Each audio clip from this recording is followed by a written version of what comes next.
লাকুম দীনুকুম ওয়ালিয়া দিন। তোমাদের ধর্ম তোমাদের আর আমার ধর্ম আমার।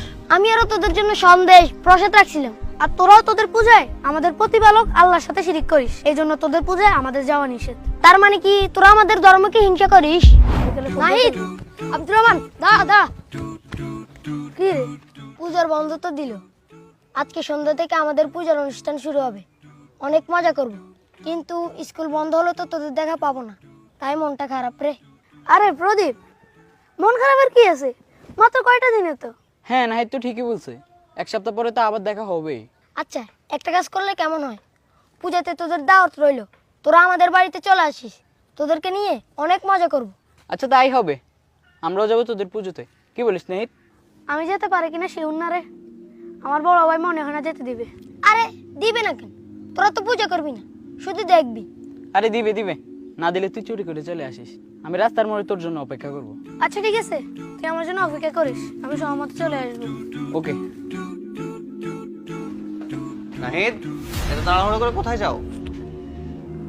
আমার একটা হিন্দু ক্লাসমেট আছে, আমাকে আর আব্দুর রহমানকে ওদের পূজাতে দাওয়াত দিছে। আচ্ছা আমরা সবাই যাব, মানে ওদের পূজা দেখতে যাবো আর কি। আচ্ছা নাহিদ, বলো তো পূজা কাদের উৎসব? হিন্দুদের। হিন্দুদের। মুসলমানদের উৎসব কি কি? ঈদুল ফিতর আর ঈদুল আজহা। তোমার হিন্দু বন্ধু কি কখনো আমাদের ঈদুল আজহা আসছিল? না। তাহলে তুমি কেন তাদের উৎসবে যাবা? আমরা আমাদের কোরবানিতে যে গরু জবাই করি তাকে তারা কি বলে ডাকে জানো? জি জানি, মা বলে ডাকে। ওরা জানে ওদের মাকে জবাই করা হচ্ছে, তাই ওরা কোরবানিতে আসে না। আর তুমি জানো না পূজাতে ওরা আল্লাহর সাথে শিরক করে? তাহলে তোমরা কেন সেখানে যাবা? ভাইয়া, আমরা তো পূজা করতে যাব না, প্রদীপ দাওয়াত দিছে তাই যাব। তোমরা পূজা করবে না, সিজদা করবে না, ঠিক আছে, কিন্তু যেখানে আল্লাহর নামে শিরক হয় সেখানে যদি আল্লাহ তৎক্ষণাৎ আযাব অথবা গজব নাজিল করে, তখন কে আযাব গজব দেখবে? তোমরা কি পূজা দেখতে গেছো না পূজা করতে গেছো? মনে যদি আল্লাহর আযাব অথবা গজবের ভয় না থাকে তাহলে পুজোতে যাও, নাইলে যেও না। না না ভাইয়া, কি বলেন? আল্লাহর গজবে কেন থাকবো?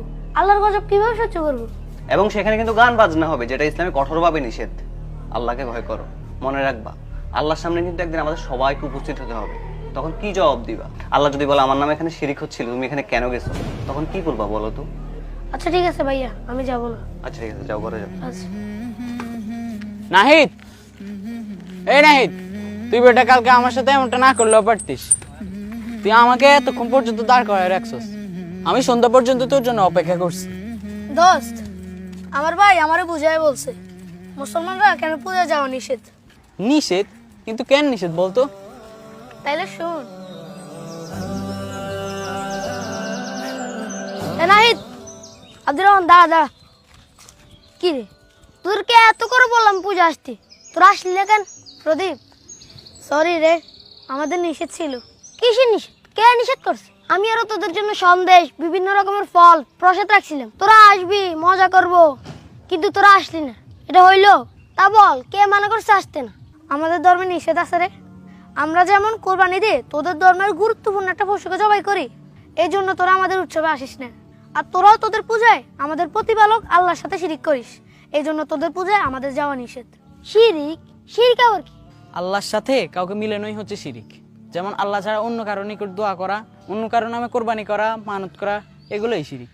আমরা তো আল্লাহর কাছে প্রার্থনাও করি না, আল্লাহর নামে কোরবানিও দিই না। তার মানে কি তোরা আমাদের ধর্মকে হিংসা করিস? আরে না না, হিংসা করবো কেন? আল্লাহ আমাদেরকে অন্য ধর্মকে হিংসা বা পালন করাতে বাধা দিতে নিষেধ করেছে। আর মহান আল্লাহ পবিত্র কোরআনে বলেন, লাকুম দীনুকুম ওয়ালিয়া দিন। তোমাদের ধর্ম তোমাদের আর আমার ধর্ম আমার। ও আচ্ছা, সুন্দর তো। লাকুম দিন, তারপর কি জানি? লাকুম দীনুকুম ওয়ালিয়া দিন। আধার হৃদয় জালো নূরের চেরা, মুছে দাও হৃদে যত কালিমা।